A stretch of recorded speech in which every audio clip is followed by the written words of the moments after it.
Welcome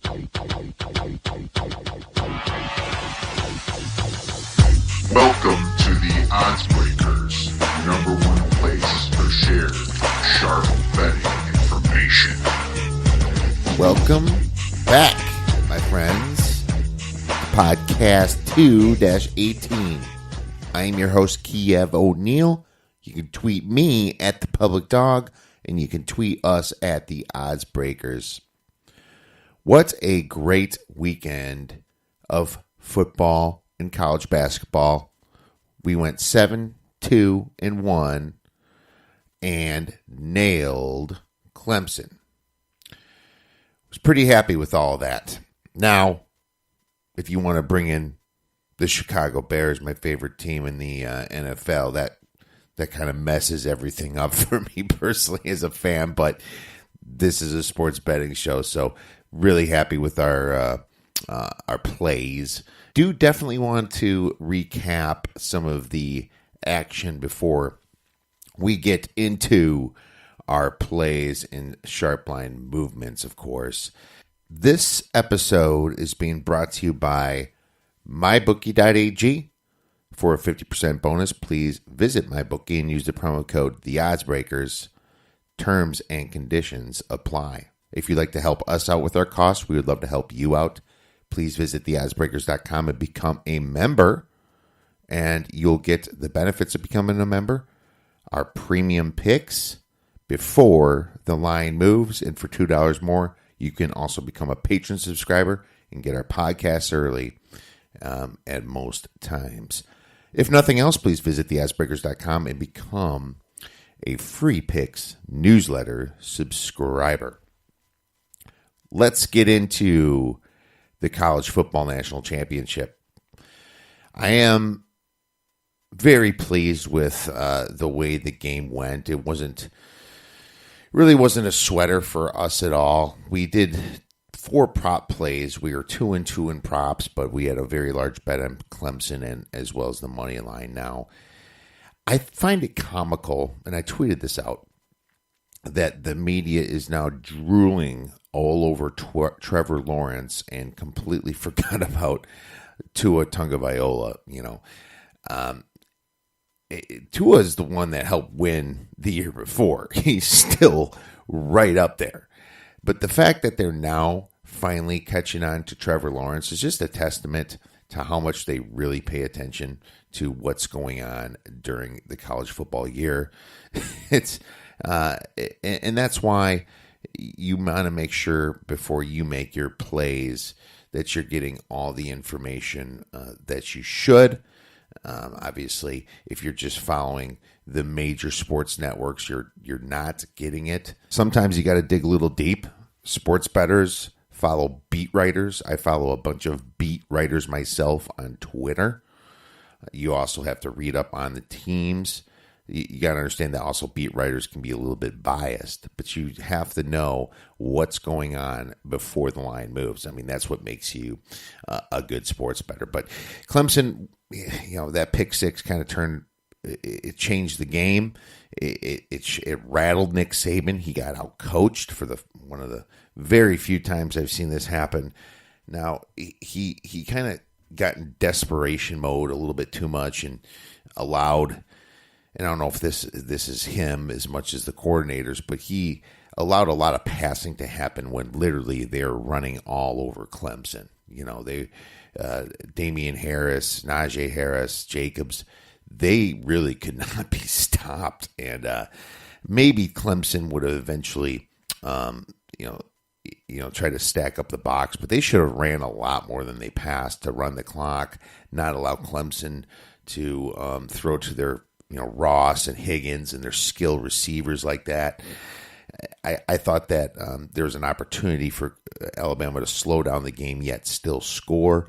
By the time Clemson would stack the box, that's when you kind of unleash Tua. So in my opinion, this 28-point blowout victory wasn't, if they played again, it would be closer to a pick'em probably, but it wouldn't be Clemson favored by any means. It'd still probably be even Bama favored. And that's the variances you get with sports betting.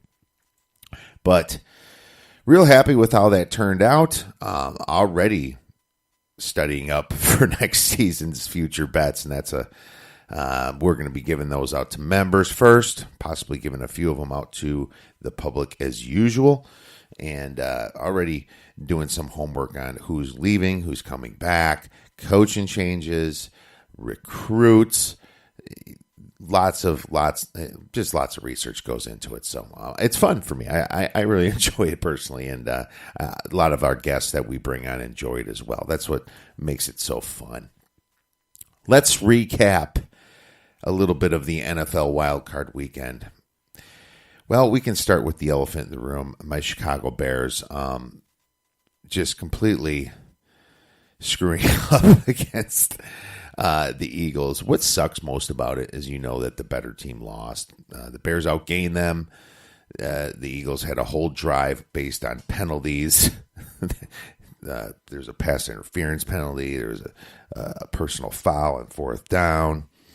So that was a huge issue in itself. Also, one of the touchdowns the Eagles had, the Bears only had 10 people on the field. And so that was pretty incompetent. You can tell that the Eagles picked a little bit on McManus because Bryce Callahan was out for the year, and our nickel cornerback there just should have jumped the route in front of Goddard. Goddard kind of shoved him at the line and then went out for a pass, ran down the line, and Nick Foles ran and threw the ball after like 2 seconds. Another thing, a lot of people are saying the Bears should have got to Foles. Well, the dude didn't hold the ball over like 2.5 seconds, and that's kind of what they did last year. I mean, they do have a great offensive line. You got to give them credit. Peters was amazing that game, but Foles just got rid of the ball. How can you sack something that's not there? I mean, Mack had 5 solo tackles, and 1 assist, I believe. Great against the run. Roquan had 7 total tackles. It was they played great games, but the problem was, like I said before, you can't sack something that's not there. So it was they played great. The Eagles, some of the balls went their way. He'd throw the ball up, and some of his receivers got it. Tate played an amazing game, and that's why they got Tate. But at the same time, the Bears outgained him by over 50 yards. They should have won that game. Now, everyone wants to blame Parkey. Now, he definitely lost the game because field goal kickers are paid to not miss field goals. The kick was extremely low, so low that a guy less than 6 feet put his hand up, didn't even get penetration on the line, and tipped it. I actually think the tip might have helped the ball almost go in. The ball was so low and left on the trajectory, you could see it, that it might have almost went in because of him. But instead it double doinked, like everybody's calling it, and went out. The Eagles are, I think in the papers it said, clink you for the victory or something like that. It was brutal to handle because the better team lost. But, at the same time, the Eagles are the Super Bowl champions. They're more poised. And that's why we leaned the Philadelphia Eagles last week. The Colts took care of the Texans by a lot. The Colts are probably the hottest team right now. Andrew Luck had 2 TDs. Deshaun Watson had 235 yards and 1 TD. But this game was, all done with red zone defense by the Colts. And the rushing game. Marlon Mack had 148 yards to Lamar Miller's 18. That pretty much tells you how this game went. The Colts are the hottest team right now. They're very dangerous. Watch out for them, man. That's we're hedging on that future bet, and we'll discuss that a little bit later. The Cowboys took care of the Seahawks. The score was 22-24, and I'm glad that we gave out the Cowboys early in the week at -1. Hoping you got that. I know our members did. 22-24, that line closed at 2.5, and whoever was a late Cowboys bettor lost this one. And it's because Seattle didn't have a kicker. Janikowski got hurt, and they were going for 2 the whole game. Russell Wilson was great. He just wasn't good enough. Seattle's defense failed them a little bit. Zeke ran 137 yards to Chris Carson's 20. That pretty much tells you the story right there. If you can run the ball and play defense, you're probably going to win some playoff games here. Tyler Lockett did do well, got 120 receiving yards. And like I said, Russell Wilson had more yards than Dak Prescott by a little bit. But, the running game outshined everything for Dallas. And they were able to get that victory. And it's a little bit of a deceptive score there, too, because Seattle scored at the very end to get it within a couple points. Next, we have the Chargers versus the Ravens. So, the Chargers, I have a future on the Chargers as well, as we discussed, and I almost wish that I didn't take this. In hindsight, you're like, why the hell did I even think the Ravens were going to win? Well, I guess it's because they're so hot the end of the year, But Lamar Jackson looked awful. He got like 75% of his 194 yards at the very end of the game when the Chargers were in prevent defense. They ended up winning by getting a lot of field goals at first, and they were up 12-0 or something, and it was like 9-0 actually, and then Baltimore kind of inched its way, got a field goal or so, and then the Chargers kind of had control of the game and was up between 6 to 12 points the whole game, and really didn't have a problem. The Ravens defense was as good as it can be.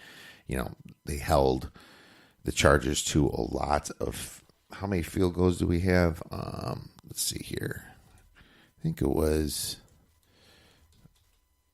5 out of 6 Bagley made. Okay, that's pretty good.